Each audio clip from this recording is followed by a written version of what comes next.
salutations, Earthlings. It is I, Z, back from the dead. No, I'm not. Wasn't dead at all, actually. I just been on a little hiatus. But how are you? It's Local Music Monday. We are live and direct on Disruption Network. You can check us out on Facebook. You can check us out on YouTube and Twitch. That's on the live segment. And then also you can watch this or listen to this on the podcast on your favorite podcast platform. Shout out to our sponsors. We got to give some love to my boy Just Joe. How about Joe got some love from Fred Durst this So week? cool, man. Well, isn't that cool? That's so awesome. For those that don't know, Just Joe, great friend of mine. You can check him out at justjoe.com and check him out on his social medias. But Joe did a very cool thing where he did Break Stuff. Was it Break Stuff? Yeah, it was Break Stuff. It was Break Stuff as a ballad, right? As a ballad, and Fred Durst picked up on it, and he shared it out, and they went viral. Not only did it go viral, but like all these metal magazines picked up on it, and it was awesome. It was very cool to see. So shout out to our boy Joe. I feel like how amazing it is for him that like he just does the most random shit, and it gets picked up. Oh yeah, for I've sure. never seen anything like it. Didn't he just do a Maiden one? Put it a little bit closer to you. Yeah, there you go. Didn't he like do my mic's like a little weird, Wasted too. Years or something? He did Wasted Years, I and then heard Maiden just a couple of weeks ago or something. I saw. And then it was a couple of years ago too. He did Sugar Ray Fly, and Mark McGrath picked up on it too. So he's actually had some people pick up on it, but I think the Fred Durst one is the biggest one. Yeah, I just saw that. I think Thursday or Friday, and I was like, "All right, that's pretty cool." Yeah. How about a dude that's had the absolute most crazy changeover from what they look like back in the 90s and 2000s to now? Joe, for sure. Well, besides that, Fred Durst. Have you seen him? Oh, him too. Dude. I thought you were talking about Joe. No, but Fred Joe Durst. dropped like 150 Oh my God, pounds since Joe, back in the day. See, I didn't absolutely, even know that Fred Durst was really even anything, you know. Yeah, but Well, believe it or not, they Limp started- Bizkit are just as huge as they were back in the day. Yeah, they just started touring again last year or 2 years ago. I'd I go think it see was 'em. 2 years ago. I'd go I see would 'em. too. I mean, but dude, you got to see. Fred Durst looks like a character from the movie Superbad. Like he really does. He's got like the weird like red sunglass looking thing. He's got like blonde white hair. Yeah. No more hat backwards Right. bullshit. I mean, he looks like an old man now. It's hilarious. Either that or he looks like he should be in the Sabotage video for the Beastie Boys Sabotage video. Yes, exactly. 100%. Yeah. But shout out to Joe. It's Syracuse music scene's alive. And speaking of which, Sophistafunk and Friends, we announced it the other day, is going to be at the Stanley Theater. Syracuse, New York's very own, who's gone national. They're on Guy Fieri's shopping cart games or game show night and a whole bunch of stuff they've done with Guy Fieri throughout the years. But that's Saturday, February 18th. And Sophistafunk and Friends feature Mike Ganser from Aqueous, Sam Kinninger, Joe Driscoll's going to open up the show, and there's more artists to be announced. Get your tickets, people. This is going to be a fun party. You get it at thestanley.org. Shout out to my boy Eddie Alsheimer over at EJA Moving Services. When you're ready to move and relocate, hit up Eddie and his crew at ejamoving.com. Thank you to my friends over at Joey's at 307. It's Joey's 307 Mohawk Street. You're looking for a good seafood dinner this week? They got it for you. You're looking for a revolving dinner menu? They got it. You need some catering done? Joey's can do that for you. Check them out. Call them today for reservation at 315-864-3527. Thank you to Utica Coffee. I don't know what we're drinking today. I don't know either, but it just kicked me right in the teeth. That you needed it. Oh yeah. You come in dragging ass, dude. Dude, oh yeah. I mean, I had a great night last night. No doubt about it. I mean, I got to visit with my cousin, and it was nice. But at almost 42 years old, I know everybody says, "Oh, you're still young." Blah blah blah blah blah. At 42 years old, I still don't recover like I used to. At 4 a.m. and then sleeping for 2 hours. It gets worse. Yeah, but I mean, like, who does that? I should have just stayed up. But the Utica Coffee's helping you, though. Oh, yeah. It always helps me. Wake the hell up. It's wonderful. When they say wake the hell up, they mean it, man. Check it out. We were just wakethehellup.com. Yeah, we were just talking about how, when the show started all those years back. Now it's 3 years now, right? Going to be 4? No, it's 3. It's going to be 3. 3 years. It's going to be 3 in March, yeah. So almost 3 years ago now, it started as a binge drinking show, and it turned into Advil and coffee. All in 3 years. Like we went through the whole bands in the 80s and 70s were like, oh yeah, man, Coke, blow, fucking let's fucking have sex and drink Swear beers to all God, night. those Jack Daniels had to be full of. Oh my tea. God, yeah. Think about it. When Tommy Lee or Nikki would sit there and drink that, they had to have been sweet tea. There's no way they would still be functioning. I mean, you never know. I mean, there was that story that Nikki Sixx was like injecting it in the Jack Daniels into his veins and shit. I mean, that's crazy. Wild. But nowadays we go out and it's like you're asking everybody in the band, hey man, you got any Tums? Hey man, you got any Advil? That's the drugs we're talking about now. We're not. It's not even. Tylenol, man. Yeah, man. I need to leave, man. My back hurts. Some Prozac. What Feel the too fuck? good. You know, some guys are smarter than others. Like, you ever need naproxen sodium? They try to make it sound good. You know? Never had anybody ask me that before. One more thing, I got to give some love to Saranac, saranac.com. Check them out for all their delicious beers, and they got really cool merchandise. And, of course, Ball Wash, Ballsy, ballwash.com. Use promo code members only. Get yourself some nut rubs, some sack spray, and some smells Ball a Wash. lot better. Have you used it? Yeah, it smells a lot better. I'm telling you, it worked. It changed my it. life, man. It really has. I love that stuff. I don't feel weird about opening my legs anymore in front of people. Ha! You should. Lynn White joining us today from Before August. Lynn, what's up? Not too much. I got to get right off. I got to start right off the bat with this. Right. Lynn brought me. Well, he brought me a couple gifts. He brought Justin and I a couple T-shirts, right? Kind of the new look, working it still. I like it. I still like love it. this. I'll It's be my rocking favorite the part of the shit. Yeah, shirt. the more you drink, the better we sound on the favorite back part of of it. the shirt. But the second gift he bought me is these things, the toothpicks. And the reason why he bought me the toothpicks, the first night I ever met Lynn, I was at a Christmas party for Bassett and Hessian when I was with Tori. And Tori and his wife worked together, and we were at this Christmas party, and I don't know where the hell I was, and I was probably drinking or whatever. And I came up to him, and I'm like, "Hey, man, can you tell me where I could get a toothpick?" And he looked at me like, "Fucking waiter? I don't fucking work here." I thought he worked at the restaurant. I guess it was the way I was dressed. Maybe, I don't know. 6 years later, he delivers me my toothpicks. So thank you for the toothpicks. It only took you 6 years, Lynn. I couldn't find the mint ones anymore. I don't know if they make those anymore. But. Oh, man. The text line right now on Facebook is blowing this up. Is huge. Thank you for everybody that's watching on Facebook. If you could do us a favor, click the share button. Help spread the word of the D, the showtime, of course, and, of course, Before August. So let's jump right into it, man. Before August, it's you guys have been a thing for a couple years now, right? Yeah, 5 years. About 5 years? Yep. Mm-hmm. And we did it because my cousin, who's a guitar player, he learned how to play the guitar through Roy and Costin. Oh, cool. And same as every other person in Nevada. Yeah. Freaking guys insane. Anybody out of that area. Everybody. It's like Roy Costin like you got taught me how to play. Zach from 160, who used to be with 169. He learned from Roy. Oh, wow. And so... huge shout out to Roy, definitely. Yeah. But my guitar player's mom had said, "You guys ought to get the band back together." And we're like, "Yeah, and no." Because we used to do it. We used to do 10 songs and say, "All right, we're done." Yeah. And never did anything. And then, we tried it, and it's worked. And, the first show we ever did was at for Roy.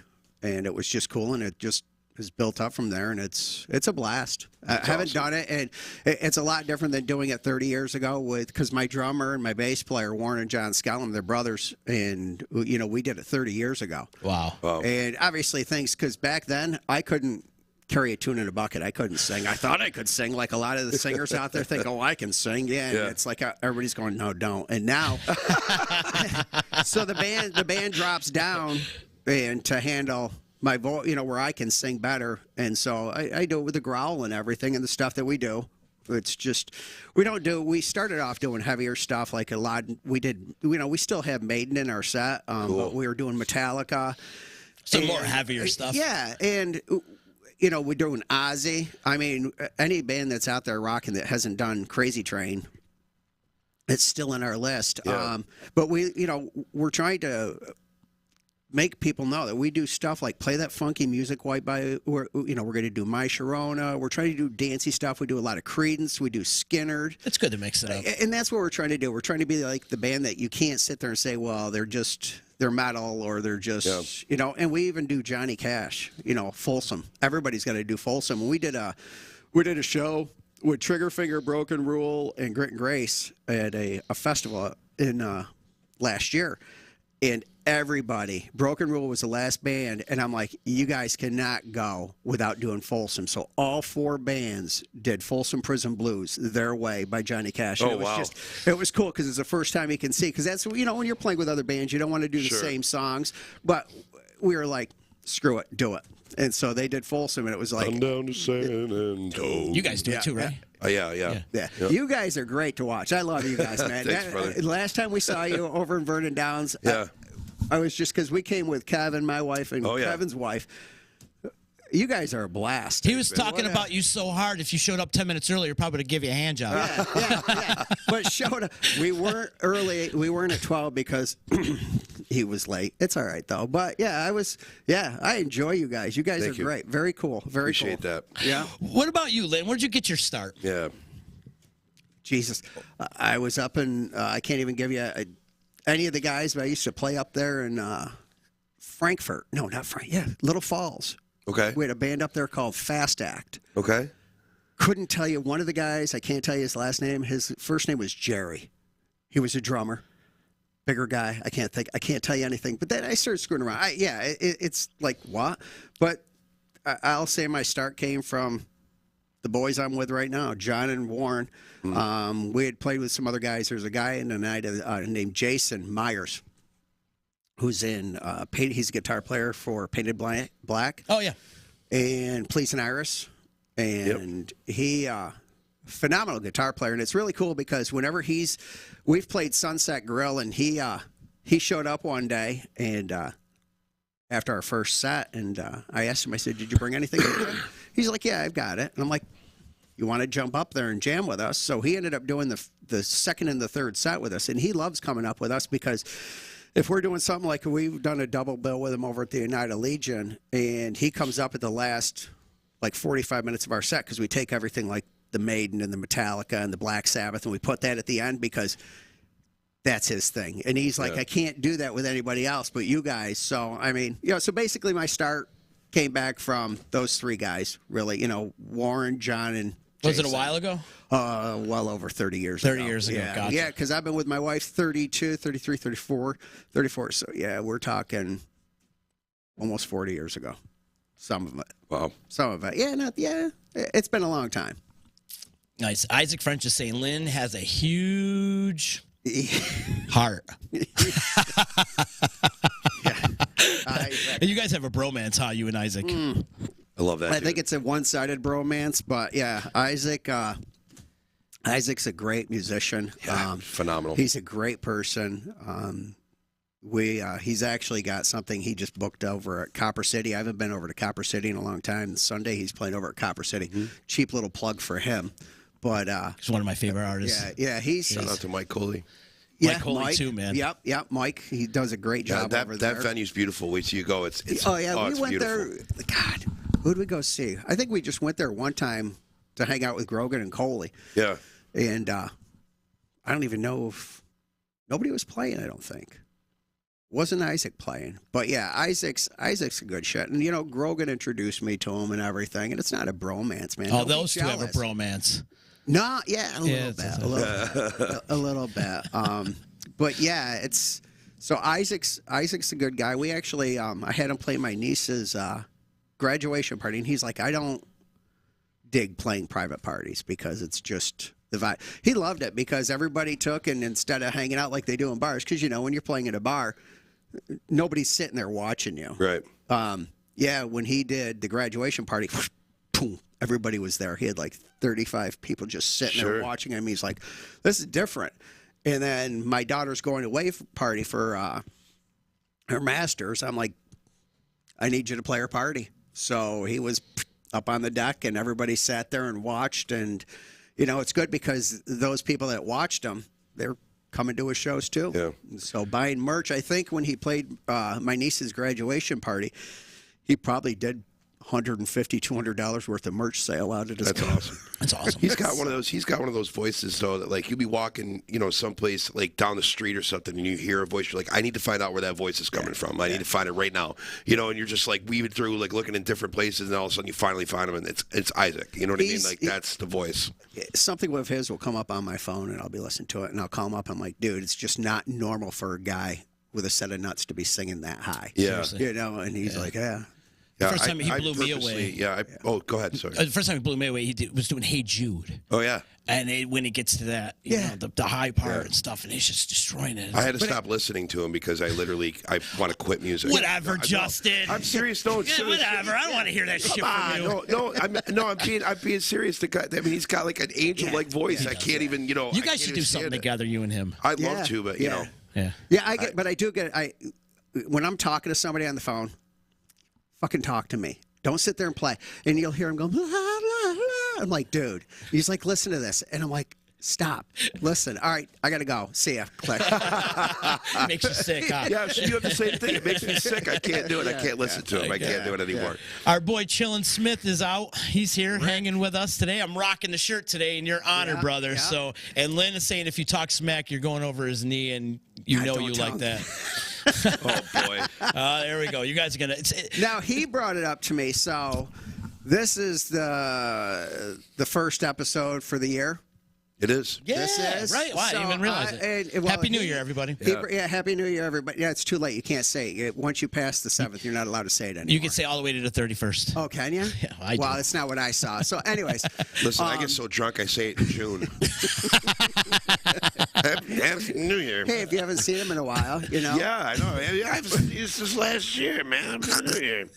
But and he brought up because on May 8th, his show, Rick's show, Chilling with Rick, or Chilling With Rick. Chilling with Rick.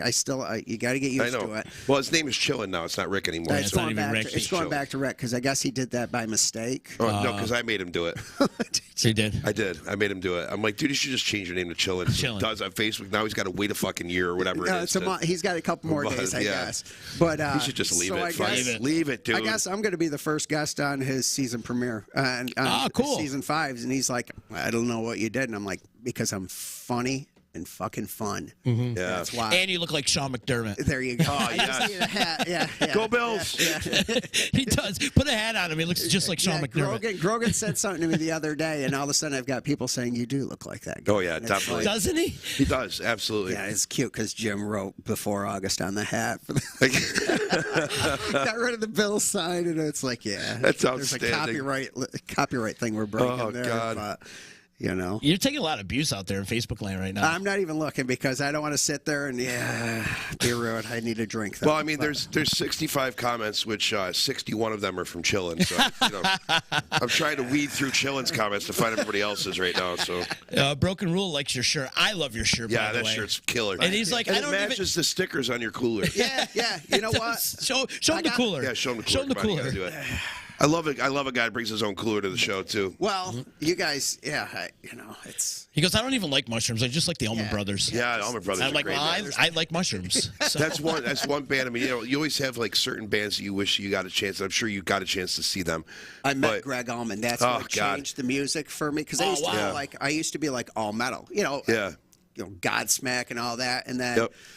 I ended up going out to Taste of Syracuse because one of our friends is like, hey, there's a contest that we have. I'm like, yeah, throw my name in there. So next thing you know, I get a message say, hey, you won it. So he played the Taste of Syracuse years ago. Mm-hmm. And we got backstage, free beer, food. There was probably about 20 of us. We killed the kegs. There were 2 kegs. Oh, yeah.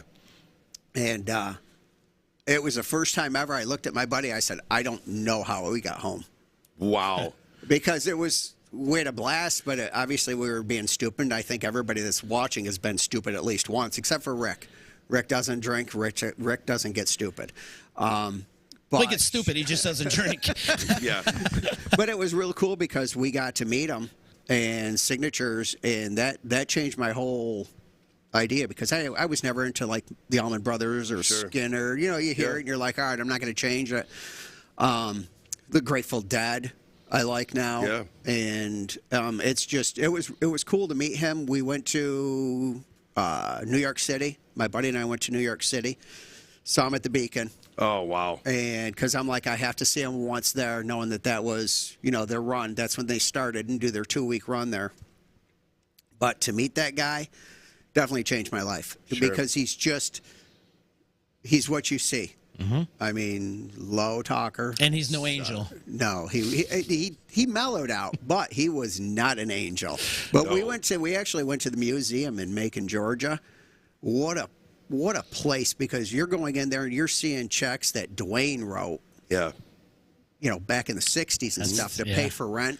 You see the hookah cool and is the way, that? where Barry Oakley and Dickie wrote Blue Skies, the original Suitcase that Dwayne, because they were supposed to actually have a show that was out of town, and Dwayne had a bag packed the day he was killed. Yep. And they set the room up and did everything the way it was. And they have original, like the pool table, there's this monster-sized pool table that's got a glass on it, and you look at the pool table, and it's got all sorts of memorabilia or just, personal items. That was Cher and Greg's pool table that Cher donated to the museum. Wow. So when you go in there, it's really, if you're an Allman Brothers fan, it's definitely a place, and there's not a lot of bands that are out there that actually had a home that they've made into a museum where the entire, band lived there. It's not like going by and seeing, Paul McCartney's house. Right. That somebody else's owned. Oh, the feeling you must have in there, though. Like the feeling that, Oh, you walk in, and anybody that knows the brothers, you walk in, and you're kind of like, wow. You could feel the energy, yeah. Yeah, it was definitely cool. We went to like the where Dwayne was killed and Barry was killed. Those just drove by him and everything. But it was just, he definitely changed my music style. Yeah. So that's cool. It's like that with the Dead House too, in Ashbury Street in San Francisco. Yeah. I feel bad for the people that actually live in that house because people are just hanging out outside, and especially around 420 every day. It's just like there's 300 people hanging out in front of this house every day. Right. Oh, we got to smoke in front of Jerry's house, man. We got to smoke, and that's like a thing. Like every day at 420, you go to. I think it's 715 Ashbury Street. Yeah. I can't remember the address. I've seen it before. That's like same thing with Big Pink. With the band used to rehearse it with Bob Dylan, and there's people that still live in that house, and they they literally have signs like, please, if you want to go to the house, make an appointment. There's very strict rules, regulations, and everything like that. You can't just walk up and snap a picture of it. Well, see, the cool thing is that the museum, they were going to tear the building down. But their photographer, and I can't remember who the photographer was, but there was a photographer that was with him through the 80s that ended up, he lives in Macon, and he ended up buying the place and turning it into a museum. Fantastic. So nobody lives there. It's just it's a museum. Fantastic. And That's so what used to happen. it works out pretty nice for them. They make good money there. That's awesome. They sell their merch. Yeah, they probably sell a shit ton of merch too. That's like I said, that was one of the bands that I've always wanted to see in my life, and I never got a chance to. And when I say never get a chance to, it's most of the members are dead. Like the Cars was another one. I would love to see the Cars. Yeah. And you'll never get a chance to see the Cars. Rick Ocasek, once he died, that was the end of it. But the Allman Brothers for me, I still think Greg was a very underrated organ player. He is a great B3 organ player, and I mean. Dwayne, the whole story with Dwayne and Derek and the Dominoes and how he became part of that. And when you listen to Eric Layla, was trying to steal him. Eric was trying to get him desperately trying to. He was like, come on, man. But everybody talks about all these family trees and and how things work through. I mean, if you ever get a chance, look up Eric Clapton and see the bands that he went through and what those bands became and what bands came off of those bands. And it's it's amazing, Well, that's what's cool about when you guys got Allman Betts here. Over at the Stanley. That was great because the Allman Bats came from, Dwayne, Dickie's son, and Barry Oakley Jr. and Greg's, and it's just, and then when he was just here last year with Sam, I mean, that, to me, the best thing that ever happened was Allman Bats canceling. And Devin saying, hey, we're still going to do it. And you guys bringing Sam in, that was great. Samantha Fish. Yeah, Samantha Fish. That was good because you know what? Utica hasn't seen Samantha Fish. She's so awesome. And there were a lot of people, because I came walking in. I'm one of those, I'm wearing the shirt of one of the bands playing. And I know that's like a cardinal sin you're not supposed to because it doesn't. I don't know. It's just. See, I thought that was okay. I was always under the assumption you can't wear your it's like if you go to do a gig with your band before August and wear your own shirt. Well, see, now that's the cardinal sin. You're not supposed to do that. What I think is a dick thing is that if I came to see you and I have a before August shirt on, I'm not going to push my own band coming to watch you. That's a dick move. Yeah, but here's the thing though: if you came to my show wearing a Showtime shirt, I'd definitely come to your show wearing that shirt. But I would come to your show wearing the Showtime. Right, that's what I'm saying. Yeah. But I wouldn't come walking in with No. But somebody had said, yeah, you don't go like coming in and if you go to see Allman Brothers, you don't wear an Allman Brothers shirt because you're too much. And so I'm sitting there wearing a Sam Fish shirt, and people are talking to me about her, and I'm like, yeah, I've seen her like 5 or 6 times. So explaining, they were like, she was great. But, and that's the whole Allman Brothers thing. The family tree. Well, that whole family tree runs deep, too. Look at Tedeschi Trucks, what they're doing right now, too. They're the hottest band on the scene, too. Because when we saw the brothers at the Beacon, I told my brother, my buddy, let's go. We'll go back there and we'll meet him. And he's like, no, you can't do that here. And sure shit. We come around the corner, walked right into Derek Trucks. He had 2 guitars. He looks at me, goes, shakes his head, boom, he's gone. He was on his way to B.B. King's. If we had realized B.B. King, Butch went over there because J-Mo, they all go there and they jammed it. Yep. B.B. King's. Greg didn't. He went back to his hotel. Sure. Well, my buddy's like, holy shit, that was Derek. And I'm that's a lot of those guys, like real musicians like that. They love to find, especially in a place like New York or Chicago, they love to find a place to go and jam. You know what I mean? Like, and BB was the place. I mean, that's where most of the bands after they get through, and I bet you he still does it because now they do their I think they do it like 3 or 4 days there at the Beacon. Yeah. And we've seen Tedeschi Trucks a couple times. I've never seen them yet. I need to. I need to so bad. You've seen them? I've worked with them. I've seen their tour managers. One of my great friends. Really? What a fantastic band. I mean, what do you got? Sometimes 11 to 14-piece band, and you've got the horns up there, and it's just... It's like, it's a gear lover's dream, that band. Like, I just sit there like... Or is it a nightmare? Well, for me, it's a dream because I love gear. Yeah, I mean, like, legit. You're a nerd. I am a gear nerd. And, like, I'm like the guy that goes out and watches Premier Guitars rig rundowns. Like, I've watched the entire fucking show twice. I mean, Joe Bonamassa had like 4 episodes on there. I watched all 4 of them. Did he really? Yeah, because he always changes his rig up, whatever. You watch the one with Derek Trucks, and you see him and Sue, their setup. You look at it, and you're just like, oh my god! And they got like these like gobos that go in between each of their amps, so they're not too loud for the people on stage. They're just fucking funneling out to the crowd. I'm like, I love it. He's such a cool dude, too. Yeah. And Derek Trucks played at Captain Trips when he was like 14, 15 years old back in the day. Yeah, he's been around for a long, long time. He was one of those guitar prodigies that came out. He was like, there's videos of him playing 8, 9 years old with the Allman Brothers, just going up on stage with him. It was amazing. Dickie had no clue that he was going to be taking his spot. Yeah, right. Yeah, right.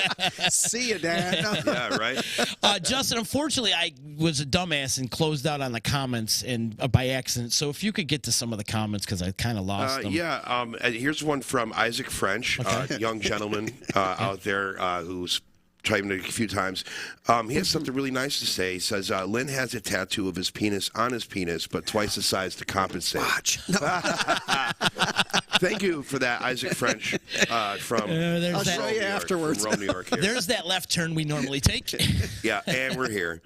Okay, go on with it. Listen, just a shout out. There's a young gentleman out there chiming in from Whitesboro, New York. Time Meyer. Tom Meyer. Tim. Oh, Moyer. Tim Meyer. Yeah, I know that guy. Tim Moyer. Okay, from Whitesboro. Hello, Tim. Thank you for chiming in here. He says Samantha Fish is amazing. She is. Yeah, incredible. So, she did a song with Tech 9 last year, which you would never think the two would mix together. And the song's off the charts. Yeah. It's so cool. Jesus! Roy just brought up there. I used to be a roadie for Arden. You were a roadie for Arden? Yeah. What was that like? Because I was like 14. I gotcha. And did you have to carry all of Roy's Marshalls? Carried a lot of shit. Yeah. Carried a lot of shit. Didn't get paid enough. I mentioned $25, I think. We'd be out until 3 in the morning, 4 in the morning. I ought to contact the employment board because I think there might be some shit that might have happened. Everybody that plays in the band now can attest to this, okay? And I get asked all the time, "Oh my God, you guys are here late. Like, don't you guys have roadies or anything like that?" I'm like, "Listen, it's not like it was in the '70s and '80s when you could just give a guy $20. He'd try to hook up with every girl in the bar, get wasted, and load all your shit out for $20. Now they want fucking disability insurance. They want fucking 401k, yeah. and they end up getting paid more than the band. So no, I don't want a fucking roadie. I imagine Roy brings a lot of guitars to a gig. Here's too. my thing. I want to see Roy on stage again with like a whole fucking wall of Marshalls. Yeah. That's what I want to see. All dead Marshalls, of course, because they're No, You want them all? I want them all on, all live. just like fucking Angus Young, man. That's another rig rundown. Everybody should watch. Is Angus Young? Motherfucker's got like 10 Marshalls all on with like 40 cabinets on stage. It's insanity, insanity. I've never seen anything like it. And no wonder why he can't hear anymore. True. Has Grogan said anything? Oh yeah, he was on here. I know he was on there before I closed out. My dumbass closed out. That was how the tattoo thing came. With Jim Grogan wrote, "Did he show you his tattoo?" He's not. Grogan, maybe Sunday. They're not right. He's not right. Everybody else in the band's cool, but Grogan, some issues. Yeah, Jim Grogan wrote, he loved all the 18-year-olds. Who, me? Me? That's what this was back on the I don't know, like once again I'm scrolling through all the chillin' comments I'm trying to find. You're ignoring chillin'. I'm trying. I can't. Rick, we're not ignoring you. I am. Don't listen to Lynn. I'm kidding. If you guys are watching on Facebook, if you could do us a favor and click the share button, help spread the word. And Yeah, if you're over definitely. there on YouTube, smash that like button and subscribe to our YouTube channel. Listen, we need more coffee too, so hit the star button, send us some stars, because Always. definitely help us buy some more coffee. We never solicit for stars, do we? No, we don't. And I just noticed that, and I'm like, how come I don't do that? I don't know What's how the to do stars? that. Like when I play, Send 200 stars. Yeah, send stars, and you could pin your comment, but the stars equal money. It's that's how you pay. 200 stars is equivalent to like $2. So can I just give you a couple bucks? Yeah, I'll take money. I like money. I love money. Moyer's saying the coffee's kicking in. Justin's talking faster. I tried offering him Who a said good that? drink. Tim. that Gridley Who is dude. he again? Yeah. Gridley Moyer. Is it Meyer? Is it, No, how do you pronounce it? Tim Page. Tim Page. Tim Page. Yeah. Oh wait, what's the name of his new band again? It's Gridley the Gun. Gridley Spears. Gridley Spears. Yeah. Spears. Or Brittany Page. Brittany Page. Yeah. I like that. Yeah. Bob Balloon saying cash is king, and he's right. Cash is 100% king. So if you want to throw some cash, we'll take it. And there's a little link on this description of the podcast, so you can make a donation to this podcast and help keep the expenses intact, Easier. if you will. Easier. Yes, you will. Our sound man for Showtime, Art Simmons, just chimed in. He must be listening, and he said, "I want health insurance and a 401k."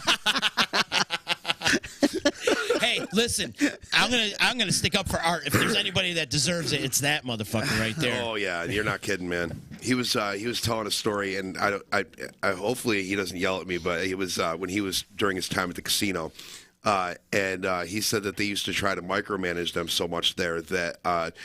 You never see a stagehand without a coffee in his hand. They always have coffee. And they tried to make it so they wouldn't drink coffee around the stage. You know what I mean? And they had like a big sign, and there's actually a picture of Art with like behind the sign with the coffee. It says no coffee past this point or whatever. It was just a thing. I was always running sound with a cup of coffee in my hand. I love hearing those stories from Art. It's great because he's been through it all, man. That's for sure. You guys are a nightmare, though. You guys got a lot of freaking gear. The funny thing is that we don't even bring all of it in half the time. When I saw you guys at Vernon Downs, I was like, you guys are "Is this your nightmare. freaking the keyboard player?" I'm like, "Oh, Carl, that's 3 out of fucking 10 keyboards dude, you can he's bring out back." I mean, yeah, but like me, like that was my Kemper profiling system that I have. I didn't even have my amp, my cabinet. I didn't have anything. It was that because it's a small venue. So small venues, I use my amp in a box. It's right there, and I just plug it and play. But yeah, if I bring my 100-watt Bogner in my Marshall cabinet, I fucking love it, man. I love it that was box. nice to And I see you run a guys at stereo. 233 because you guys had everything. Boom. Oh, yeah. 233 outside, out back is nice. Yes. Oh yeah. A lot of space. Yep, Can that's go a lot of as big as space you there, want. and that's the thing. Like I end up using that a lot for the outdoor gigs because we have more space. Like a place like Lucan's, where some certain drummer in the area designed that freaking stage. I can't use my amp in that. I could never use my amp in that place. You know what I mean? Because it's so weirdly shaped and small and bricky. There was no thinking behind it. Yeah, no. Thanks to that famous drummer from the area for designing that wonderful stage. Lynn, speaking of stages, you got any gigs coming up? Yeah, we actually we've got a cool one coming up on January 20th at a night of Calet. Oh, cool. I love that place. It's the house that Roy Costin built. They've done a lot of work in there, and there's a new guy running it for the city. I'm hoping I pronounce his last name right. It's Bill DePlano. DePaulo. Okay. All right, because there's no end. So he's trying to get it every weekend. They're trying to get bands in there. He's got some Southern rock coming up this down south or something, a Southern band coming up there. He's got the Motley Crue tribute band called Wild Side, and I had gotten a hold of him one day. I'm like, hey, do you want us to play a set for him? And so, yeah, we're excited to play at the Calip. We're going to, Bill's running everything. Yeah. We've got that. Such a beautiful venue. It is. And he was telling me some of the plans that the city has got that they want to do a lot more to it. And, it's just going to be a nice venue when if everything goes the way they want it. And seeing Bill going and trying to pump music like this. Yeah.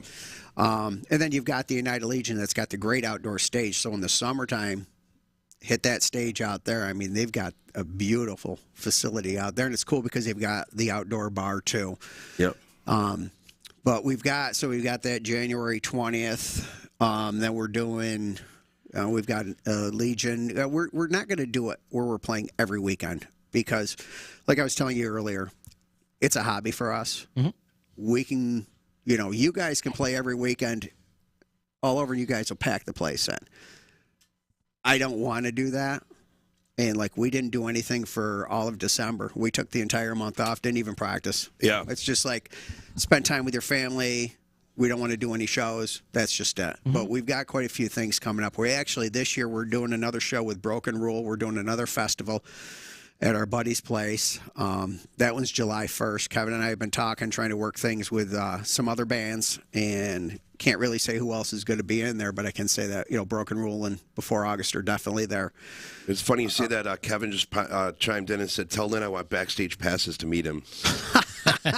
They did. We did Thanksgiving.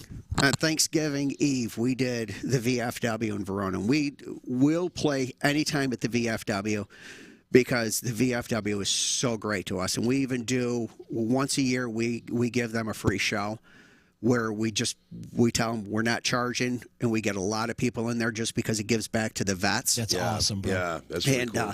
I think more bands ought to do that. And everybody calls you and says, "Hey, can you do a benefit for us? Can you do this?" And it's like, you get to the point where you're like, "Dude, the gear, our time, it costs money." So we're select on what we're doing.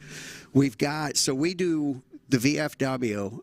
We love that place. So we've got a couple shows coming up there, and they asked us to play their St. Patrick's party. They didn't have a St. Patrick's party last year, so they're like, hey, March 18th, do our St. Patrick's Day party. I'm like, all right, cool. We're not Irish, but I guess I got to go out and get new green cons because I've got the pink, which if I put my foot on Kevin's drum set, he's going to shit on my pink cons, something like that. But the... Don't touch my drum kit. Yeah. Yep. Kevin's got a thing about his drum set. It's a drummer thing. But you know what? My drummer doesn't give a shit. I put my foot on his drum, and the first time Kevin came out and saw us do that, he was like stroking out. He's like, dude. And he came up and he told my drummer, he's like, hey, you're cool with that? And he's like, I don't care. And he's like, you ever do that to my drum set? And Kevin told me today he'll shit on my pink shoes, my sneakers. Wow. Yeah. So I can't put my foot on his. You know what? Tim Meyer guy or whatever for the Gridley, whatever the fuck his band's name is. He's got a patent pending box that he built for him. It's the lead singer box, and you step on one side of it and it lights up underneath him. That would be great, Tim. I'll buy one. That's the thing, if you have him make one for you, then you don't have to worry about putting your leg up on the drummer's. Don't do it like that. Don't do it like that. I'm a guitar player, so I'm like this. Oh, okay, all right. That's I was where I thinking go. you were doing it like, okay, no, strike a pose. I'm going like this.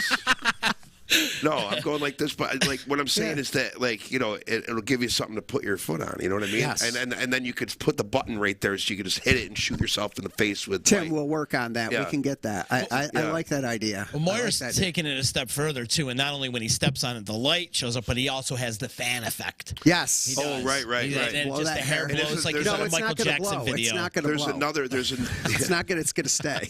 There's another button too. It's called the MILF button. There's like 3 or 4 MILFs that come on stage immediately when he hits the button and help him through the rest of the song. It's incredible. All right, we got a couple questions out there. Bob wants to know: do you guys have your own sound system? Yes. Yes, we do. It's just we're not thousands of dollars. It's JBL and Behringer, and that's it. We actually, and that's where I was talking. I was trying to go with Kevin. They actually came in. Their sound guy. I don't know what you guys see. I don't want to play with my phone. You guys are giggling. There's some funny shit out there today. I like today. One man the band is killing me right now. You should come every week. One man. man the band is on fire. So it was cool because Kevin has always said, because we run our own sound, our bass player runs our sound. You know what? He's a bass player, so the bass, it's going to sound different. So Kevin had always said, of course, because bass players are not musicians. Bass players. All right, that show's over. So Kevin had said, "Hey, we'll run sound for you sometime," and we get people all the time. Oh, this has got to go up, or this has got to be. It's like, listen, we don't have a sound guy. No. So Al, who's the 6th member of Broken Rule, he's their sound guy. Kevin and Al showed up with Broken Rule sound system, set it up. We have never sounded so good, and just having a sound guy, and that guy, great, yeah. Al, he is a god when it comes to being behind the board. And I've seen some good people mixing, but when we had people that have come see us, like my wife, she's like, you guys were like perfect. And Al's adjusted some of our gear. He's come to us when we've played some of the back road places. He'll mess with our gear, and he's tweaking it for us. But I want Al to be our sound guy and Kevin, because they did a great job. Yeah. It was great. Well, Bob's also commenting saying it sounded good. Oh, cool. What is that, Bob Lott? Bob Balloon. Oh, Bob Balloon. Bob Balloon. I don't know.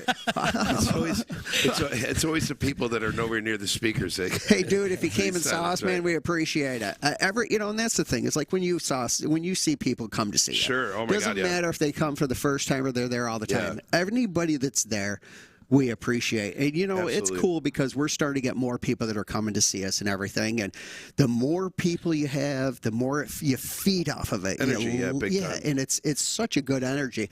We actually talking about shows. I got to bring up the other one that we're doing. Logan from One Man.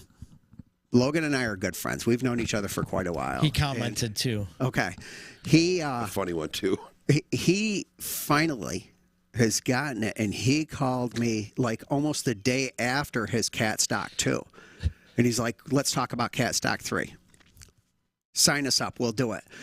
So almost a year it took him to book so we could work it out where our band can do it. So we're doing Cat Stock 3 this year with him, and I guess it's going to be in the Calet. And I think the date is May 18th. We're still working on it. He's working on getting vendors, so I'm excited to play with One Man. They've done nothing but improve. Some of my friends just went to see One Man this past weekend over at Station 233, and they're like, "Dude, it's getting better every time. Guys are killing every it. time." Yeah. I was disappointed. I thought we were going to make it out to see him, but we didn't get through with practice until after 9 and 54. And you're talking about the drinking thing. I can't do it physically, practice and then go out. My body's taking a jumping around and scooting kind of hurts. I understand that. Yeah. Logan had said you could put your foot on his drums, just don't put your nuts on it. Okay. All right. Yeah. Well, I have a thing is afterwards, I used to sit there and show people. People would go, "What underwear do you have on?" Because I always wore something funky. And so I would go and show people my underwear. And so hearing the nut drop, it's not too far-fetched, but I couldn't do it. He's also saying it's May 20th for Cat Fest. May 20th. Okay. Yeah, Logan says someone tell that One Man the band to shut up. Moyer's saying, Justin, you're not allowed to carry his box because you would put it out of reach for him. Oh, that's definitely right. And then he's saying fan and MILF box for 2023. I love it. I love that too. That's hilarious. It's great. The MILF box. The MILF box. I love it. It's perfect. If he But comes don't up touch with a his light leg. one- yeah. Don't touch his leg. Yeah, no, don't touch his leg. He gets really angry. When I saw the bass player do that to him, though, I just the expression on his face. They were playing at the gig, and he was doing his Britney type thing at that point, and the bass player was coming You up. were worried about me doing this? So next thing you know, he's got his bass player coming up and touching his leg, and I thought Tim was going to shit because all of a sudden Tim looks down like that, and the bass player was just shaking his head and laughing. Like, really? It was pretty funny. It was pretty funny. I like the whole little scene that's going on out in the night. Dude, I was just going to bring that up. Like, honest to God, man. It's so good. Like there's some cool stuff going on. I mean, you've got One Man, you've got 169, you've got there's a band that hasn't if they start gigging more, there's a band called Spare Parts. It's cool to see them. We did something at Pirates Fest and a couple of years ago, and they couldn't Spare Parts couldn't do it, and they threw our name in. And we're like, listen, guys, come in, do a quick little set. So they did a 45-minute, maybe even an hour. And they came out and they were doing stuff like Floyd. And just to hear young kids, I mean, and I think that's why they're not doing an awful lot right now, because some of the kids are in college and they're moved away. But I mean, when you see kids that are in their 18, 17, 18, 19, 20, and they're doing Floyd, that's cool. Love that. That's cool. Very cool. I mean, and they were pulling it off. It's not just coming out and butchering it. But that band's Spare Parts. As if. They're another one. Scott. Yeah. They're another one out Scott's there doing something, it. and they ended up. I don't know. Did they get one or two guitar players? Because I know they ended up needing a guitar player, so they were kind of on a hold off until they found somebody that would fit. And Scott's, they've got that stuff going back, and he's doing some stuff out there again, which is. I dig Scott. I had him jump up. He came out to see us at 2:33 this past year, and I'm like, dude, do it. Hit one of the songs, man. It's cool. Nice. Which I don't mind if somebody comes up and they're like, hey, do you mind? Well, do you have people come up and say, can I jump up there? I know this song. Well, and not so much fans, but like sometimes a musician will come and we assist. I mean, like it's funny. Like people that we've known a long time, if they show up at a gig, like we call them out. Yeah. But it's not usual. I mean, like you will never ever see me go to a show and be like, dude, can I get up and sing? Right, Like, it's just, well, I don't see, know. It's because like an unwritten rule. Like at the Oneida Legion. Imagine that. We had some people one time come up to us at the Oneida Legion. We were doing something. I think we were doing one of the shows with Please and I think maybe Sunday. And guys like, hey, do you mind if I come up there? I'm like, no. And so my buddy came there with his motorcycle, and he's like, you want to go for a ride? I'm like, yeah, all right. So I went, I think maybe it was just getting through with their set, and I went out with my buddy, and I'm like, all right, if my wife finds out that I'm on a cycle before a show, she's going to be pissed. So we came back, and there's somebody up on stage singing, and it was this guy. And I'm like, what the fuck is he doing up there? And they're like, well, he said, you said you could go up there. I'm like, no, I didn't. I told him it's not karaoke. Yes. And so it was kind of funny because the next thing you know, we're doing Folsom Prison Blues, and this guy starts coming up towards the stage. I'm like, no, it's not happening. It's not happening. Now, I'll call Matt Fellows, the singer for Broken Rule. Yep. Now, I'll look at him. He showed up one time at Sunset, and I put him on the spot. I'm like, you know what? Matt Fellows from Broken Rule, come on up here. You're going to sing. You called them out? Yeah. And he went up there, and he did Folsom Prison Blues. And I was a little pissed because, you know what? He did it better than I did. Because, like I said, that man talks, and the ground rumbles. Yeah. I mean, because that's his voice. I mean, that's just that. And then we did another show where I had him come up and do Folsom, and then he ended up doing Give Me 3 Steps, too. And it's like, all right, get the fuck off my stage. This is mine. Come on, See, I buddy. think that's the unspoken rule, though. I mean, if you're in the crowd and somebody calls you up, You gotta go. That's one thing. But I mean, I don't think I've ever been even drunk enough to go walk up to a band and be like, hey, what's up? Yeah. I'm here. I'm sure they call you out though when you're attending a show, right? I've been called out sometimes, yeah. I mean, Yeah. and most of the time I'll oblige. It depends. Like Depends on the band. Yeah, well, not only that, but it also depends on, like, sometimes I just don't feel like. I mean, I sing every night of the week just about. So I mean, sometimes I don't feel like singing. You just want to go and watch. Just want to go and watch. I never get a chance to go see live music. You know what I mean? Right. I went to 5 Points, the Irish Cultural Center over there. A friend of mine was having a 10-year cancer-free party. And Mark Macri was playing. I literally walked in. I see all these guys that I know, all these musicians. I'm like, hey, what's up? And the second I walked in the door, Mark's like, hey, Justin, what's up? Come here. I'm like, fuck. Okay, I don't want to. I'm like, I don't have to sing anything, do I? He's like, no, just play the guitar. I'm like, cool. I'm like, I love just going up and playing the guitar. It's like I could literally play my guitar, put me up on stage for 12 hours, and I could play my guitar, no problem. Second I got to sing, I mean, I'm good for about 3 hours, 4 hours. I'm just done. I'm like, But I love to play, so I got up and did The Thrill Is Gone with Macri, and that was a great time. We had fun, so yeah. But I mean, I played Lucas that night, so it's funny how that worked out. Well, that's what I love about this whole scene too. It's everybody's just it's a nice big brotherhood going on. Well, we've got this other guy that I don't know if you've seen, Captain. Cat that dresses up like Captain Jack. Yeah, Captain Jack. We have him jump up. He'll hey, what am I going to do tonight? Does he sing? Yeah, he sings. Oh, he does? I didn't know that. I didn't know that either.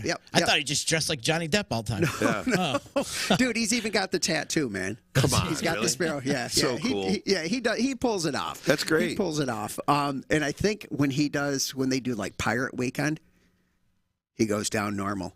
Because he's like, it's so cliched. Oh, wow. So cool. Come on. That's so awesome, dude. But I got to tell you, the first time I saw him, he walked out to me and started talking to me. And the first time I ever saw him without his costume, I'm like sitting there going, who the fuck are you coming up to me talking to me? You didn't recognize him?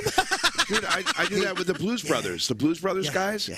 Like, because they're always in costume. The one guy that plays the taller one, he come walking up to me at Vernon Downs one day. He's like, man, you guys sound great. I'm like, thanks. He goes, I know you don't recognize me. I'm, Elwood Blues. I'm like, oh, fuck. All right, cool, dude. I'm sorry. I had no idea. I mean, literally didn't recognize him at all, and I felt horrible. But the captain does not look at you. He could walk right in this room and sit down and talk to him.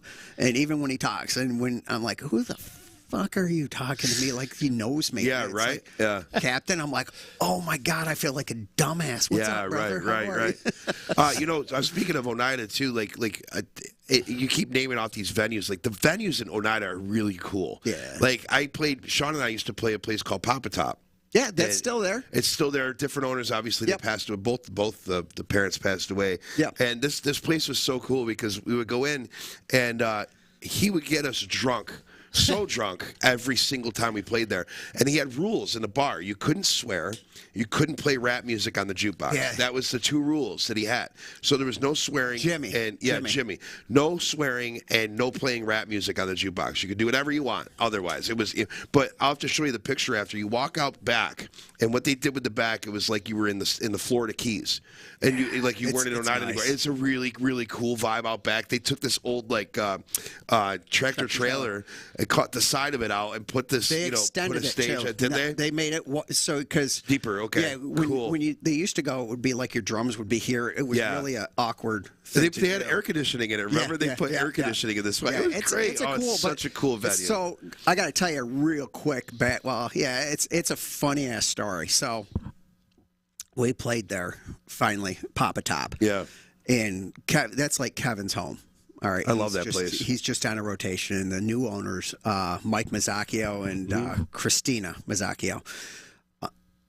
I'm talking to Mike. Kevin introduces us to him and everything, so we're playing the show and everything. And the first time Kevin introduced him, Kevin's like, "You're kind of being a dick to the guy," and I wasn't. It was just I'm playing. I got to get back up there. So after the show, we're all packed up, and Kevin, his wife, and Mike are like, have a drink with us. Where are you going? I'm like, no, I got to roll. And so Mike, the owner, he's like, you're probably going to go over to Frogs and watch 169. I'm like, dude, we're going home.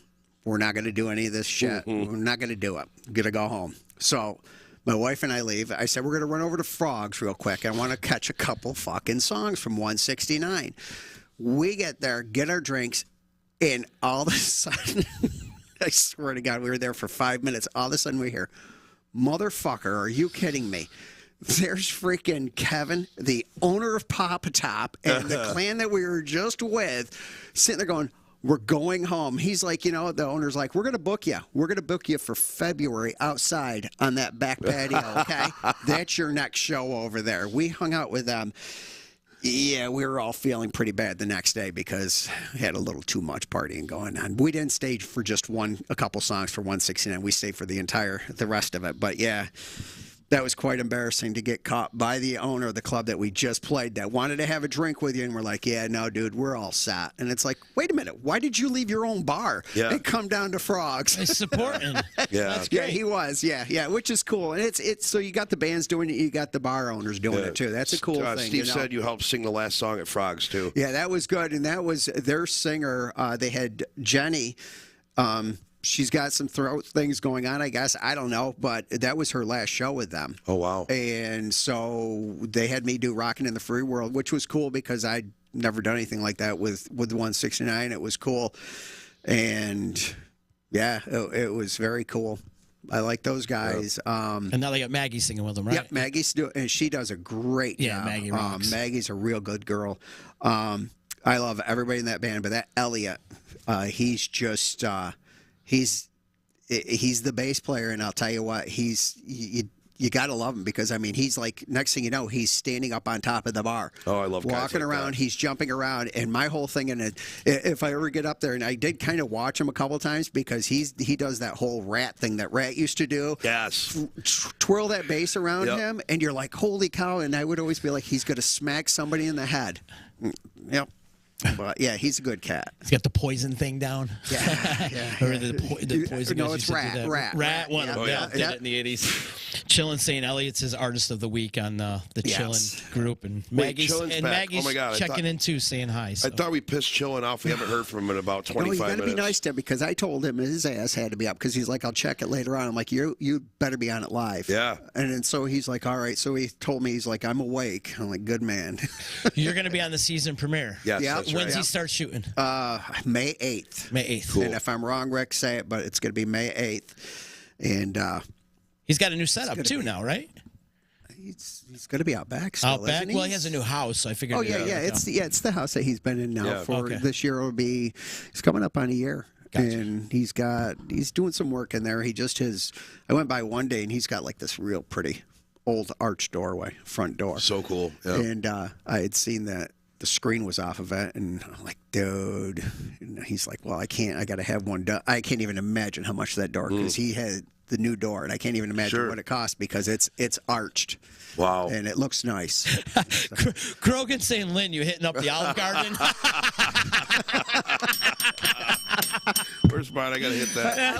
I was gonna say, hey, I'm trying to figure out a good Italian restaurant. Should I go to the Garden? Oh, my God. Oh my God. He got his balls He busted. deserves it. Yeah, You're yeah. in Utica, absolutely. New York. It's like the home of some of the greatest food in the world. Oh, my God, Here in seriously. Utica, and he goes to the Olive Garden. Yeah, I could have killed him that day. I was like, I what saw are you that doing? Get out of picture. there now. Hurry And up. he took a picture, and he was all happy about I know, it. but get out of there now. What are you doing? Yeah. I think Grogan and I texted each other immediately. He goes, fuck you and the Olive Garden. Oh, man. Yeah, we're in Utica, New York. You got some of the greatest God. food in the world. Well, I figured you guys were going to Tavolo crucify him because, like I Olive said, Garden. He I'm did. like, holy fuck, he went to the Garden? I'm like, there's no way. Tavolo, Olive Garden. Yeah. Tavolo, Giorgio's, Olive Garden, Aquavino. Yeah. Come on. There's so many. Dude, I was pissed. The first time my wife got me for the first time to go to Giorgio's. And we... I love the comments. We had some asshole end up hitting our car at the parking lot at Giorgio's late at night. And it just my first experience at Giorgio's, and I have some dumbass take out the back part of my car. I'm like, are you fucking kidding me? Damn. And so, but yeah, Giorgio's is good, but Olive Garden. Yeah, Tim Moyer said he went to Olive Garden and then lived the next 4 hours in the bathroom. You should have just ate in the bathroom. Yeah, exactly. Kill two birds with one stone. Now, I'll tell you, I can't say I've never been to the Olive Garden. My favorite thing to do at the Olive Garden, I get the breadsticks, like unlimited salad and breadsticks. Yeah. I eat the crap out of the salad. I even go and buy the Olive Garden dressing at the store. I love it. Yeah, And but so I eat the rest salad. of their food. Oh, it sucks. But the breadsticks, and I get a bowl of the sauce and a bowl of the Alfredo. I mix it together, so it's like a pink sauce. I dip my breadsticks in it, and I eat the salad, and that's it. I won't touch anything else on the menu. Poor Rick getting his balls busted back on. Well, that's what he gets for going to Olive Garden. I mean, he deserves it. Like, here it is, what, I don't know, 5-6 months later, we're still breaking his balls about it. Oh, yeah. Well, no, and like I said, hey, do you know a good Italian restaurant? When I walked in and started, we were bullshitting. I was going to say, you know a good Italian restaurant I can go to for lunch? Yeah. You know what we ought to do? We ought to do next time we have Chillin' on, okay, is we ought to do, like, our show. At the The parking lot of the Olive Garden. Parking lot, no.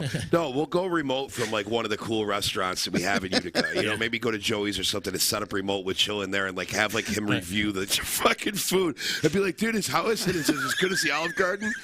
You know, I mean, come on, dude, it'd be great. Dude, we're gonna get our asses reamed for this. You know that he's gonna be pissed. Who? Rick. Oh no, his last comment was, "I love you guys so much, all three of you. I'm dying laughing." All right, good. I haven't heard don't from want you him to be since, so I pissed, hope- Rick. yeah. But Grogan, He goes, "Take me out." kudos to you. That was good. Oh, thank you, Grogan, for that. That was amazing. And Chillin's claiming that we gave him COVID. Oh, bullshit. I think the Olive Garden gave you COVID. I'm pretty sure. The Olive Garden, like Tim Moyer said, he said, when you're there, your family with COVID. Bobby Aquaviva's checking in saying his son project vomited all over the Olive Garden last time he was there. There's Well, another we'll do guy that to who's you. a state, Bob. That man, Oh my God. everything he's touched. Oh, yeah. You know? And he's an honorary member of Disruption Network. I made him an honorary member. Oh, so cool. I have to. I have to. Here's the thing that like it's funny, like we all say we host these music shows, but the funny thing is he could host the only music show in the area and still not touch anything. You know, I'd be like, it would just be one after another after another. It's amazing. He could bring Well, see, to the door. because I remember him, you know, going back when I used to be a roadie for Roy. You know, not Roy, but for Arden. And everything, and seeing him and meeting him and everything. Yeah. And it's like, yeah, it's cool. And by the way, throw our head into it if you guys ever get this fucking festival going. Oh yeah. I know, All right, I 'cause know. I want to talk to you guys about that, and that's something that's cool because We have talked about it. You grab bands from all over this area. Oh my God, yeah. And I feel bad because I can't figure it. And he might be in the Meatballs. Who's the guy, the blues guy, guitar player? That's Jake Lozo? Spoony. Oh, Spoonie. Oh, that's yeah. The guitar player is Jake Lozo. Okay, Spoonie and the young Toe guy. Chasers, yeah. Young guy. Yeah. I got to tell you Long something. blonde hair? Yeah. Shredder. No, Yeah, did he's he have insane. long? He wears like The hat. the hat. Yeah. He's got long blonde hair. It's Jake Lozo, yeah. We saw him. He opened up one time over at Nothing Fancy with one man, and Kate. She was there. I have never seen. He's like, this one goes out to Stevie, and he started doing Voodoo Child, and I'm like, dude.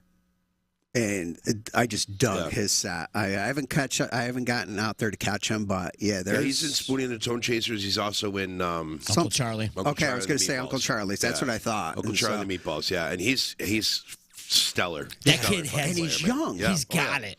Like, he has How got old it. is he? Like 22. Yeah, 22. Yeah. His dad used to be in the band Lonesome Dove. That was the name of the band that he was in. It was a country band back in the 90s. Yeah, they had like a couple songs. Yeah. Todd Lozo's, he was the lead singer. Yeah, so that's Jake's Well, dad. Z and I already talked about the whole country thing. We don't dig the country scene, but Broken I do, Rule, and I do. Broken, like, well, I was telling you, I like the old country. Right. And this, like, Broken Rule, I don't know if you've seen them or not. I have not, no. But they're good. They're good. They don't do any of the new country. Sure. I think probably about the newest thing they would do is like Low Places. And of course, if you're a country band, even a cover band, and you're not doing Low Places at the right time, because I'm trying to tell my guys, you got it, and it's a cliche. Everybody does that, but you know what? But everybody loves it. It brings down the house. Oh, yeah. Yeah. I mean, there's a couple of country acts right now that I'm digging because they sound old school, like Luke Combs. Luke Combs, dude. I mean, that son of a bitch is an incredible songwriter. The way that he started out, I like looking into people and how they got into the business, how they got started. He was one of those guys that, like, he didn't even put himself on YouTube. There were people that were just videoing him after a show, sitting outside on the deck, just jamming, like, just singing and playing his guitar with his friends and people around him, and Yeah, no, I wish I could. Really.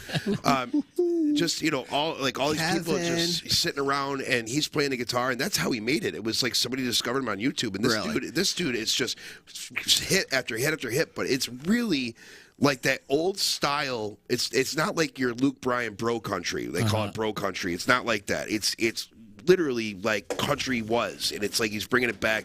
Josh Turner, the things really super low, like all that stuff. It's not like the bro country. Some of that shit I'm digging. There are still some people out there that are doing real good country. I love Chris Stapleton. Yes. Oh my God. I love him. Everybody's like, dude, I can't believe you don't like Chris Stapleton. I think Chris Stapleton is just another Jason fucking Aldean. It's the same. Yeah, but see, Jason Aldean to me is bro country. Yeah, but, me too. Chris Stapleton. If you actually if you Google him sometime and go songs written by Chris Stapleton, it will blow your fucking mind. Because the dude, that's how he started out, was writing hits for all the people that were already famous. Okay. And he decided to come out with his thing. He did that cover of Tennessee Whiskey, and that made him famous. That's a cover. God, I hate that song, but Isaac does that song, and it's like, But see, there's so many better. Tennessee Whiskey is like my least favorite Chris Stapleton song. Same. Everything else that he is, see, I don't like the mellow stuff. So right off the bat, Tennessee Whiskey, I don't like. I don't want to sit there. Well, he's very I would call that I don't even call him country. I call him Americana. That's kind of the genre of music that I would throw in. Like Zach Brown, I dig Zach Brown. Yeah, I like Zach it because Zach Brown is to me another country, but to me it's like Southern rock. Yeah, and he just writes whatever the fuck he wants to write. There's a song called Overnight that Zach Brown has, and it's more funk. It's like an R&B tune. You know what I mean? And then there was that one tour. They usually pick a couple of covers here and there. They did a cover of the band song, The Night They Drove Old Dixie Down. Yeah. They did a cover of that. It was phenomenal. And they were the tour after that, they were closing the night with Killing in the Name of by Rage. Holy shit. No That's joke. Cool. Zach Brown Band literally doing Rage Against the Machine. That was cool is that we used to go, and I was screaming it. I was the bad one because I was screaming it at Sam because we've seen her at the Lost, or not the Lost Horizon. I love how you call her Sam, like you're best friends with her. Well, my friend Sam. Samantha Fish? Yeah, Samantha. When we saw her, the first time we ever saw her was at Dinosaur Barbecue. Mm-hmm. And they used to do, even I think when I saw her at the Westcott, she was doing War Pigs. Oh, wow. And it was like, that's cool. I mean, because she would come out and do War Pigs, and it's like, here's this girl that's doing all this blues stuff, three-piece. And when I saw her, she was three-piece. Mm-hmm. And, she would come out and do War Pigs, and it was so just cool. Like, woof, that's cool.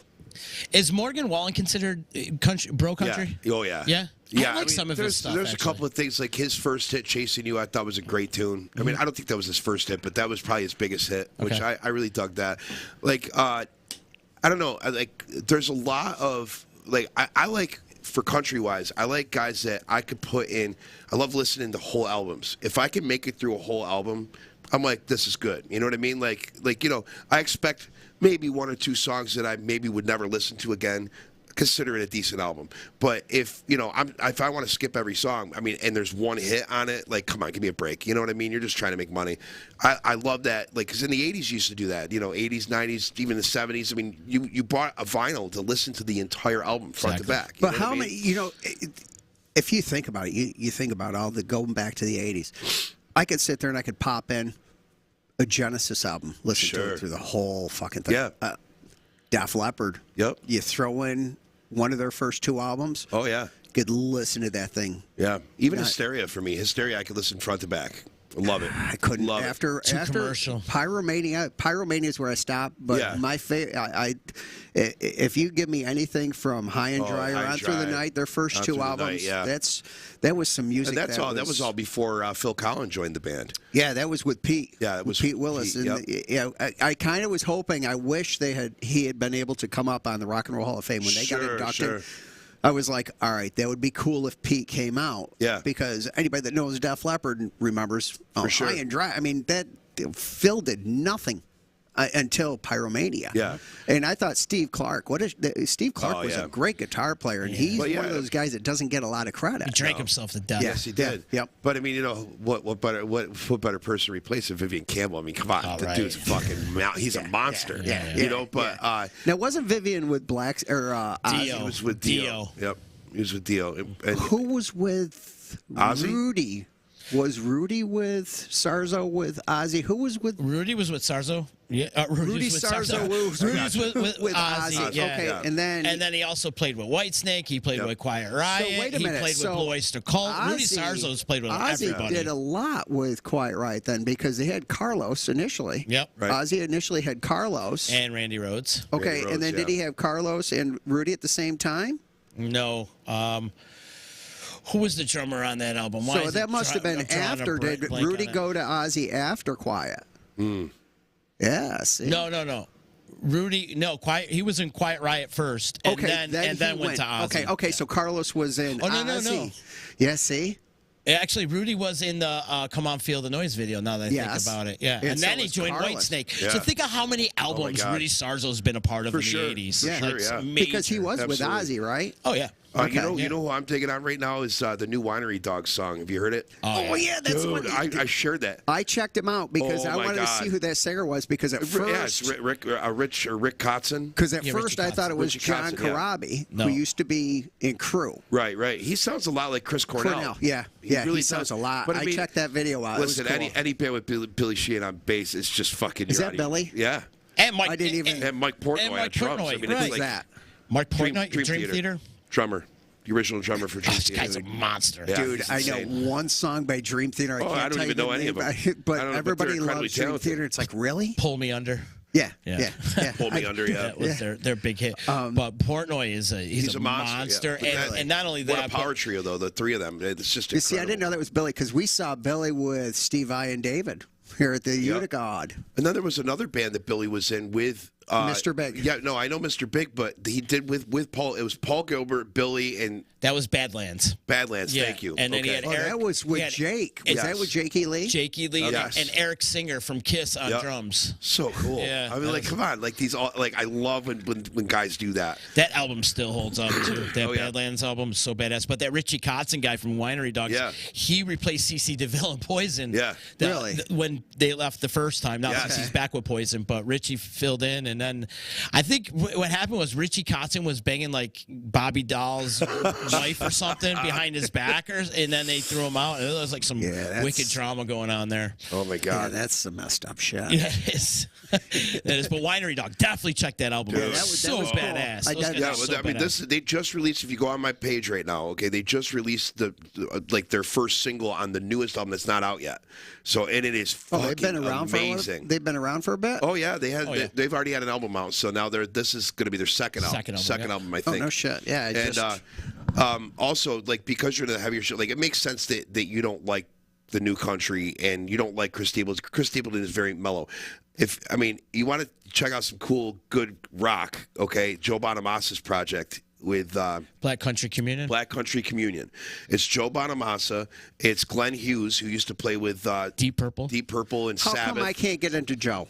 I can't get into him. Well, here's the thing. This show's over. See you guys. I know, right? Well, no. Here's Teach my, me. Here's my thing. Okay, once again, you're into different shit than Joe Bonamassa is playing. Okay, so it's understandable that you might not dig what he's doing. Okay, But I dig Derek. yeah, but they're two totally different guitar players. Two totally different. Completely All different right. guitar All players. right. All right. But this project was basically like for everybody that looked, they said, "Oh, Joe Bonamassa can only play blues. He can't even. He couldn't play rock if he wanted to." So he put this project together. It's him, Glenn Hughes, who played with Sabbath and Deep Purple, and he's a bass player singer. It's Derek Sherinian, who also played with the Dream Theater a little bit and did some different things. He's an incredible keyboard player, and Jason Bonham on drums. It's All right, so see, that's- badass. Dude, it is seriously one of the coolest projects I've ever listened to. That first, I'll show you after we're done. All Really right. quick before I got to go, I'll show you one of their tunes. It's gonna blow your mind. But like, Yeah, that- because like, I know when they do I know I'm these all-star supposed to like lineups. the fucking guy because he's from here. No, you're not supposed to like it. No, fuck that shit, man. If you don't like, Well, if you're something, from here, you're not supposed to like it because that's the mentality around here. I'm sorry, but that's how it is. on totally horrible opinion on my part, I don't like the Rolling Stones. I'm just starting to catch them. I mean, now that don't like 'em. they're done, you know what I mean? It's like you don't want anybody that goes sees the Stones now. I mean, it's just. Yeah, there's a handful of songs that I It's- like. The rest of them, But no, I'm digging them. Yeah. They're old shit. They've got some real good blues stuff, but it's.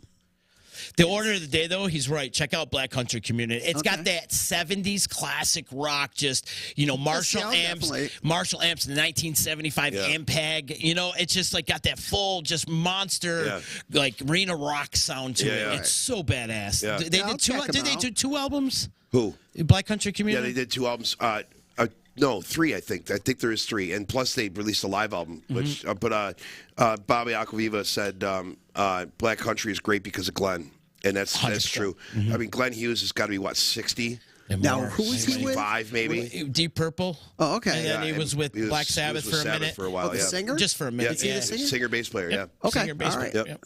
All right. He's done a lot of stuff, man. Yeah, and dude, when you hear his voice, you're going to be like, holy fuck. I mean, like, the dude literally is like 65 years old, sings like, like he's in his 20s. But see, I'm the guy that people get pissed at because I'm the guy that thinks that Black Sabbath was better with Dio than it was with Ozzy. Oh, Heaven and Hell was so badass. Yeah, it was. So badass. And people are like, dude, how can you say that? To me, it was an underrated, underappreciated album. Yeah. Oh, for sure. Bob Aquaviva was saying he's got to be older than he's got to be in the 70s probably is by now. Yeah. Sure. Now. And Joe Town never really cared for the Stones either. Thank you, Joe Town. Somebody else. And like I said, I wasn't a huge fan, but now I'm starting. Now that I'm getting older, it's like it's cool. Yeah, and there's people that aren't into the Beatles, and then you get the major Beatles fans that are like, I can't believe this, But here's the thing. Once again, okay, the Stones, they were influential in a lot of people's careers. A lot of big name guys named the Stones as heavy influences. A lot of people in the 70s that came out in the late, mid to late 70s, early 80s. They were alive when the Beatles were on the Ed Sullivan Show, and it changed their life and made them want to play whatever instrument they fell in love with that they were playing. We went to the Rock and Roll Hall of Fame, and we skipped the entire Beatles section and the entire Michael Jackson section. Oh, God. And it was like, why? I don't give a shit. And the coolest thing was they had one section that I was really excited about because they had a Muddy Waters and a Howlin' Wolf section, which I thought was really cool. But yeah, we skipped that whole Beatles and Michael Jackson section. I like the Beatles, but I'm not. See, Michael Jackson, it's so funny because everybody thinks he just sang these songs that people wrote. And that's not the case. That motherfucker wrote just about every song that he sang. Literally, and he never played an instrument, but he could literally hear things in his head and create songs in his head. And him and Quincy Jones were probably two of the most iconic songwriting duos of history. 1-2 punch. And I mean, you got there's a beautiful picture in the studio, and it's Quincy Jones, Michael Jackson, Jeff Porcaro from Toto, Steve Lukather from Toto, Glenn, not Glenn, George Martin, producer for the Beatles, and Paul McCartney. And they were doing The Doggone Girl Is Mine, that whole, thing that they did on Thriller. And the funniest part about that is the guys from Toto, because they did Thriller pretty much. Mm-hmm. And the guys from Toto, they were so pumped because they had gotten a tape from Quincy that said, Paul McCartney, we're doing a song with Paul McCartney, and they're all like jazzed. They're like, oh my God, we get to do a Beatle. We get to be on an album with a Beatle. They pop in the demo, right? All of a sudden, The Doggone Girl Is Mine comes out, and they fucking lost it. They were like, are you fucking kidding me? We get to play with Sir Paul McCartney, and this is the fucking song that we have to play on? Oh my God. Can you imagine, though? But like, here's my thing. Before...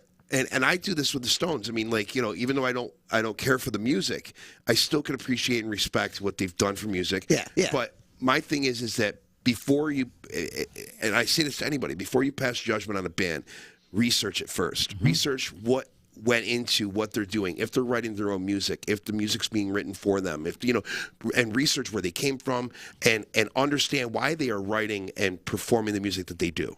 You understand? Because there's I think there's reasons for that. There's reasons why heavy music resonates with you. You know what I mean? Right. It does something inside your energy. You know what I mean? It resonates with you. And that's hugely important. And that's why if anybody says, "Oh, I don't like this, I don't like that," I could tell you until you're blue in the face, "Oh, this bullshit," and I'll tell you why. Right. But it's still not going to change your fucking mind, because it's got to resonate with you inside of you, and that's important. Everybody's got their own opinion. But I got mad respect for just about every genre of music, like where I could go and research, and get into something, you know what I mean, just from trying to wrap my head around where their head was when they wrote it, and trying to figure out, you know what I mean, and that's how I like to listen to music, but.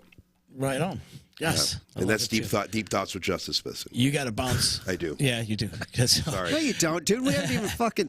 We're gonna have to do a pretty part good. 2. Yeah, I gotta be in Frankfurt in 27 minutes. Yes. Lynn, before we get out of here, plug some of your dates and also how they can check out Before August on social media. We got a Before August Facebook page. Just type in Before August. And we've got January 20th with Wildside at the Calet Theater in Oneida. Tickets can be purchased through the Calet Theater. Just look up Calet Theater and you'll find it, or look on Facebook, Wildside or Before August. We've got it all over the place in Oneida Calet. We've got February 18th, Share Legion. March 18th is Verona VFW for St. Patrick's Party. And then we've got some shows coming up at 2:33. And Seven Hamlets is going to give us a couple of show or two. And Love it there, man. Sunset, What a great place. Yeah. There's a couple places. I like that it we across really the dig. street too. Station 233. Yes. Shout out to the Seymours, man. They're killing it Well, up I there. got to tell you what was really cool is that we played Seven Hamlets last year on Memorial Day weekend, and it was great because Station 233 gave their employees the weekend off, so we didn't have to. So I was Right. yeah, it worked out pretty nice for us. We're going to get some shows at Sunset Grill down on the beach too. Cool. Donnie digs us, and yeah. And then whatever shows pop up, they'll be on our Facebook page, and it was great being on here, dude. Oh, we had a lot of fun, Fucking man. awesome We hanging out had with a you lot of guys. fun. Yeah, we should do this again. Yeah, definitely. We could do a part 2, and I think we ought to get that punk Kevin Pratt in here too with us. Let's do it. If you want to see some ball busting, Kevin, one more Pratt. Yeah. anytime you go to see him, it's always just one more, man. I was telling Z, it's just one more. So on my phone, it's Kevin, one more. Yeah. Pratt. That's me too, because I usually don't like to party then. Hence why I was up till 4:15 this morning. Because I just want one more. Let's just have one more. But if you do that to Kevin, he's like, no, I can't. I gotta drive. And it's like, bitch, please, really? Yeah. Yeah. Same thing here. Yeah. Justin, where are you guys at this week?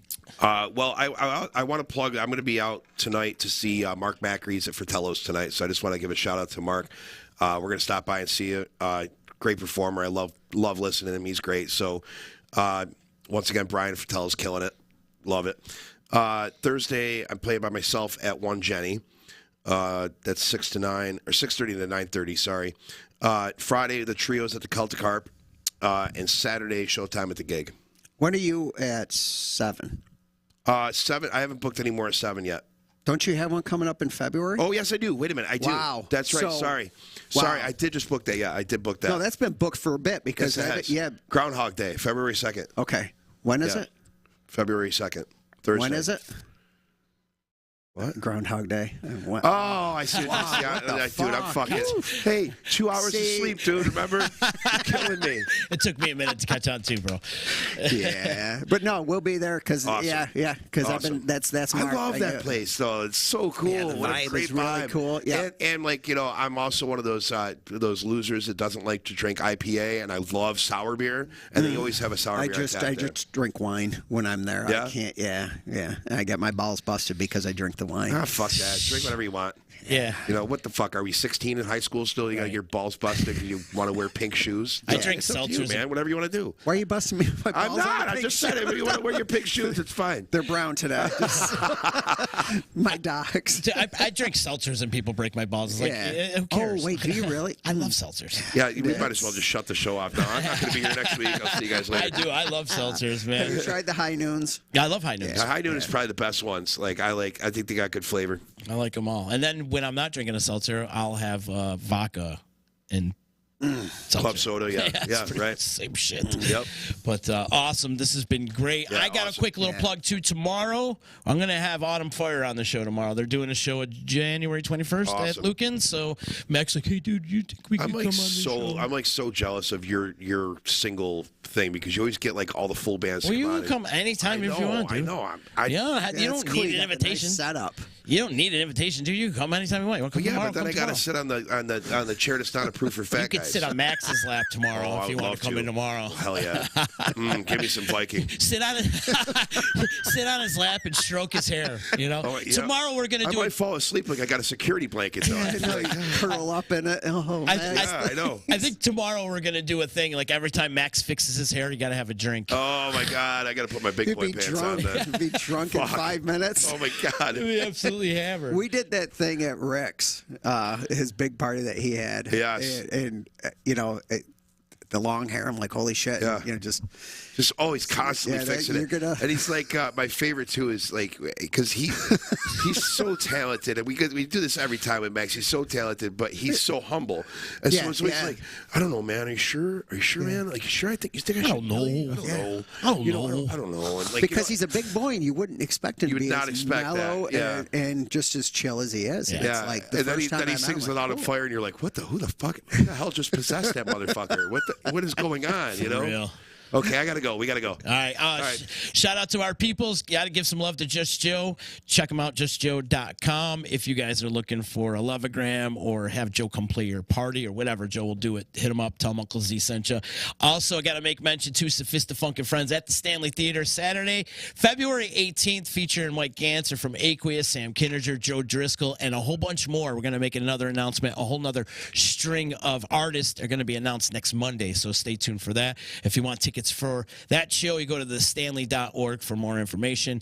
EJA Moving Services, they've been with me since day one, and I want to thank Eddie and the crew for always believing in us here around Disruption Network. If you need to move and relocate, he's your guy. No doubt about it. Eddie Alsheimer is your guy. EJAmoving.com. You could call him 315-335-0516. Thank you to Joey's at 307. Utica Coffee, my attorney Dave Longaretta. Also, Saranac Brewery and Ballsy, ballwash.com. Yes! Use promo code members only for a 15% discount. Do you? You get excited? I get really excited. You love your nut rub. Yeah, I do. Lynn, let's do this again real soon, man. This is a lot of fun, Justin Z, thanks. Holy cow, this was fucking riot, man. Thank you, man. Everybody else, have yourself a good day. We'll see you later. Later, guys.